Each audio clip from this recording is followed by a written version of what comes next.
کہ میں اللہ تعالیٰ کی دی ہوئی نعمتوں کو صحیح استعمال کرتا ہوں، وقت پہ استعمال کرتا ہوں، کون سی چیز استعمال کس ٹائم کرنی چاہیے اور کون سی چیز کس ٹائم نہیں کرنی چاہیے، کس موسم میں کون سا پھل استعمال کرنا چاہیے، صبح کو خوراک کیا استعمال کرنی چاہیے، رات کو خوراک کیا استعمال کرنی چاہیے، دوپہر کو خوراک کیا استعمال کرنی چاہیے، کون سے موسم میں کون سی سبزی استعمال کی جائے اور کون سے موسم میں کون سی جڑی بوٹی استعمال کی جائے، الکلائن چیزوں کا کب استعمال کیا جائے، ایسیڈک چیزوں کا کب استعمال کیا جائے، یہ سبھی میں جانتا ہوں۔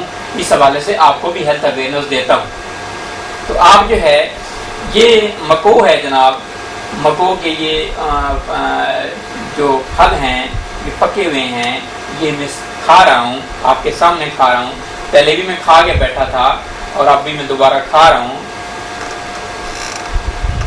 سبحان اللہ۔ اور اوپر سے لسی پی رہا ہوں، چاٹی کی لسی، مکھن نکلے ہوا لسی، گائے کی لسی، اس سے یہ کھا رہا ہوں۔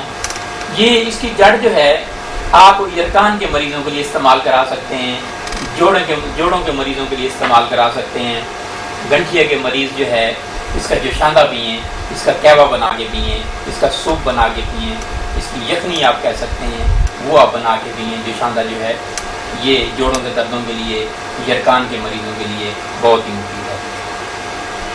اس کے پتے بھی بے حد مفید ہیں۔ پتے چبانے سے اگر پتوں کو چبا لیا جائے تو منہ کے چھالے ختم ہو جاتے ہیں، منہ کے چھالے دور ہو جاتے ہیں۔ اور مکو کا اگر رس استعمال کیا جائے آنکھوں کے امراض کے لیے تو آنکھوں کے امراض درست ہوتے ہیں، نظر میں اضافہ ہوتا ہے، نظر میں تیزی آتی ہے۔ اور جیسے میں نے پھل اس کے کھائے، یہ پھل مزید بھی پڑے ہوئے ہیں، دیکھیے مزید جو ہے پکے ہوئے پھل موجود ہیں۔ سبحان اللہ۔ یہ جو ہے ورم جگر کے لیے، پیٹ کے پانی کے لیے، استقاء کے لیے بہت ہی مفید ہیں اس کے پھل جو ہیں، اور یرکان کے امراض میں بہت مفید ہے۔